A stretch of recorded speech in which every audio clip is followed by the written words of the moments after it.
Gratitude. And Jnana Yoga is shifting your focus to the source, that which has given you all these blessings, rather than the objects and beings around you. Now, this knowledge is extremely volatile. By the time you leave the auditorium and you're sitting in your car or wherever it is, you're on your way home, you will have forgotten everything that you heard in these 5 days. Therefore, it is important to, as they say, act when you're inspired. Don't wait for the law of diminishing intent to function. Today you might go home inspired to continue in the spiritual path. When you're inspired, you must act. So what is this action? What you need to do is integrate these 3 yogas into your daily schedule. How do you do that? Say, for instance, you might say, I'm a very busy person, I don't have the time to study the Gita or anything for that matter. I don't even have time to read the papers. So what do? You wake up half an hour before your normal wake-up time. And then you have a clear half an hour to invest in the study of the scriptures. Also, 4 to 6 a.m. is supposed to be Brahma Muhurta. The earlier you wake up, the easier it is for you to concentrate because there are no distractions. Your mind, your sattvic qualities have come up to the surface and the knowledge goes in immediately. It's conducive for spiritual study. Then, exercise. Exercise because before you work, you have to generate the energy with which to work. Those of you who exercise every day might have experienced that when you exercise, you feel more energetic than on days when you don't exercise. Now you might say, oh, where are the facilities here for sport? I agree, Mumbai city has no facility for sport, but at least the streets are there. Go for a walk. And go for at least a 30-minute walk. You come back all charged up with energy. And this energy you redirect towards dedicated work for a higher cause in the area of your Swadharma. Whatever it is that you do, you don't need to change your vocation, you don't need to change your address, you don't need to change anything except your attitude. And then when you come back home, give yourself a little time for gratitude, for cultivating fine emotions. Because what happens is, during the day you're interacting with people, you are, in spite of your best efforts, you're picking up negativities, you're getting stressed out here, there's a conflict there and all kinds of negative things build up. You need to let go. Let go of all the tensions. Unwind, as they call it. And this is facilitated by listening to music. Those of you who have listened to the fine bhajans that have been going on for half an hour every evening before we begin will have experienced this. I'm not saying you should listen to these bhajans. You can listen to anything, any inspiring music. And that gives, enables you to release all your stresses. And the last thing, because you've woken up early, automatically you'll retire early. This was the pattern set in this country from time immemorial. It is only in this country that there is value for early wake-up, because they've understood that between 4 to 6 a.m. is the most conducive time for study. So get back to that. Here nowadays, if you go for a walk at 7 a.m., you won't see a single light in any building. 6:30, 7, everyone's fast asleep. You wake up, this is the Western concept. You wake up just in time, rush, and go out to work. It's unhealthy lifestyle. And then late nights. So what happens is, all the tamas that you have starts playing up after sundown. So the later you keep awake, what you're inadvertently doing is promoting the worst qualities in you, tamasic qualities. So this is what you need to do, and if you do all of this and perform the 3 yogas, what happens? Number 1, desires drop. Before you know it, You'll be purified of desires, you'll become an alert person, you'll become peaceful and dynamic. So there is desires drop. Byproduct of the spiritual path is tremendous success. The truth of the matter is you cannot achieve success without implementing these principles, and you will be happy. It is not possible to be happy when you're selfish. It is not possible to be happy when you are exclusive attachment you're cultivating. It's not possible to be happy when you're confused and indecisive. So, what is the test of development? When you do all of this, how do you know that you have progressed spiritually? Material success, progress is easy to measure. Spiritual progress, difficult. So what is the test of development? Number one, you become a dynamic person. You shed all your laziness, inertia, tamas. Second, you are a cheerful person. You look at all the gods and goddesses in the Hindu pantheon, they are all smiling. Nobody sitting there pulling a long face, depressed. Third, you become a loving person. You're affectionate.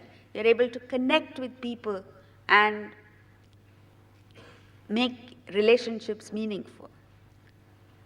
All this you do objectively, tongue-in-cheek, no excessive, exaggerated black market value for the things of the world. You get success, but you have no value for it. You will be incredibly happy because you remember the formula we saw yesterday? The denominator is getting less and less, and therefore your happiness is increasing.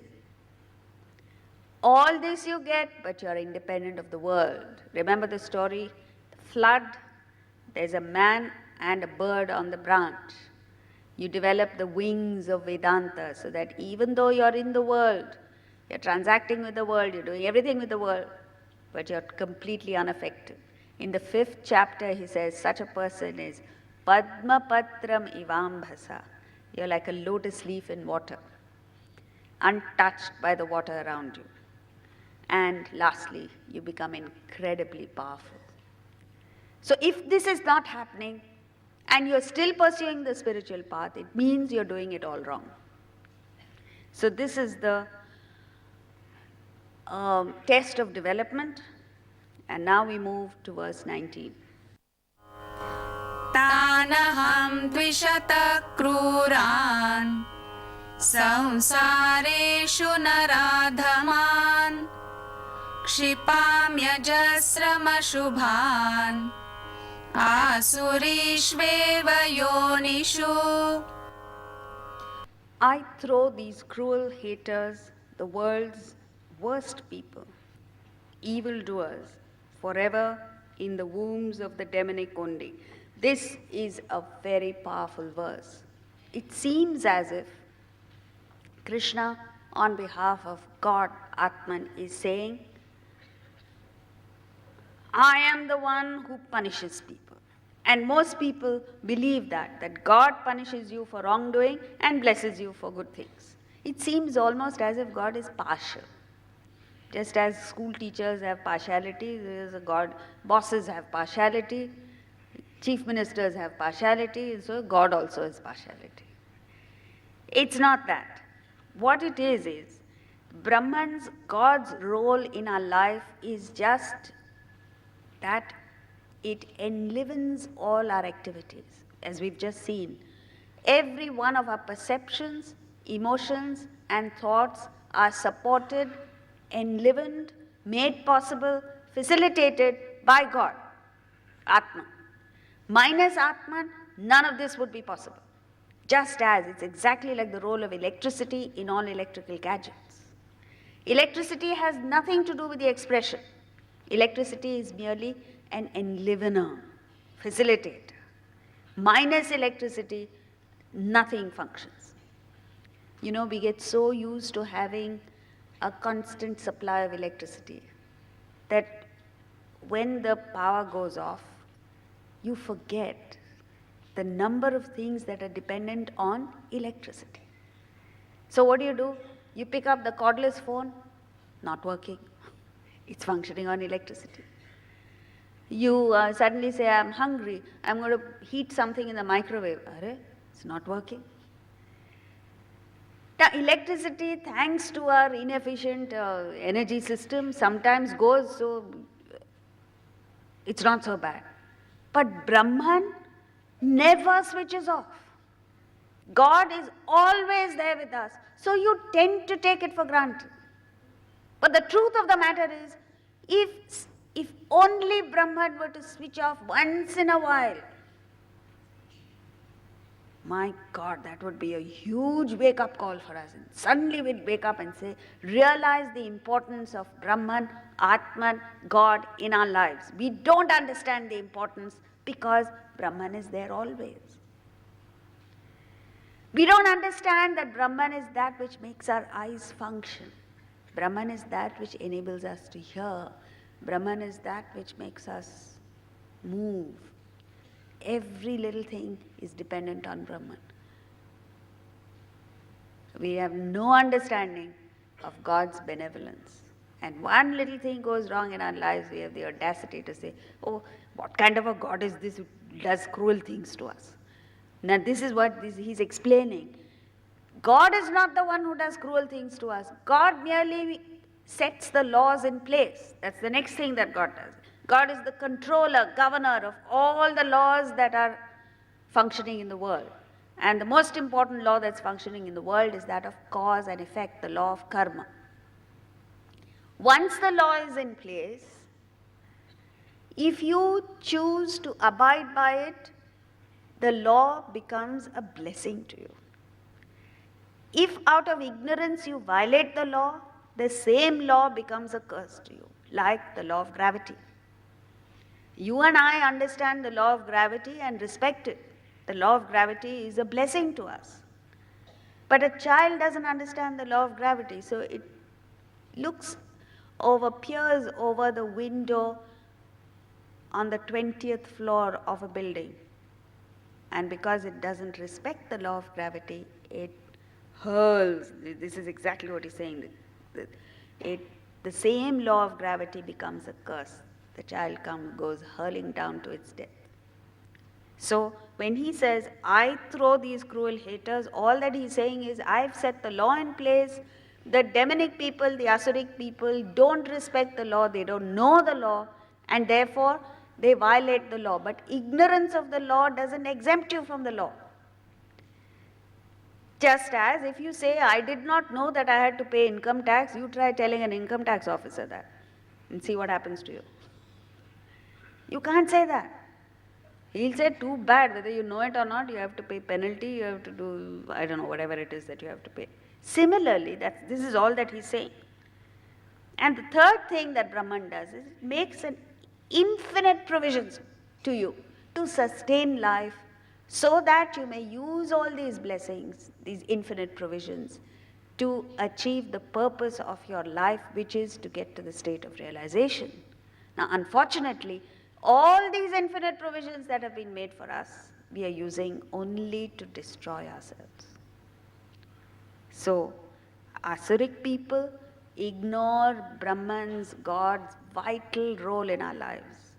And all of us are doing that.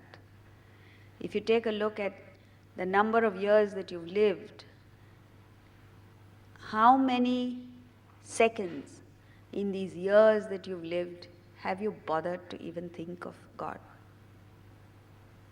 And then you expect good things to happen to you. How many years of your existence have you used to destroy yourself? And why do we do this? See, this choice is given to us. As human beings, we're born with this choice, which is denied to other creatures. Therefore, it is that no other creature has a problem. No dog has a problem, no horse has a problem, no pig has a problem, no cockroach has a problem. Only the human being has a problem, because it's only we that have been blessed with this choice of action.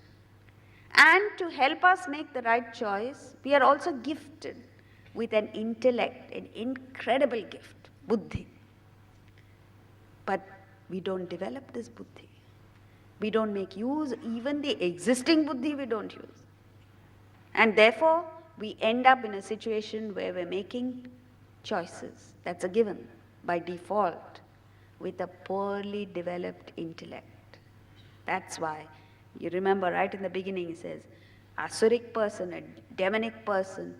The difference between a demonic and a divine person is a demonic person does not know right from wrong, doesn't know what he ought to do, does not know what he ought not to do. This ignorance is what makes you choose the wrong things of life. That's all there is.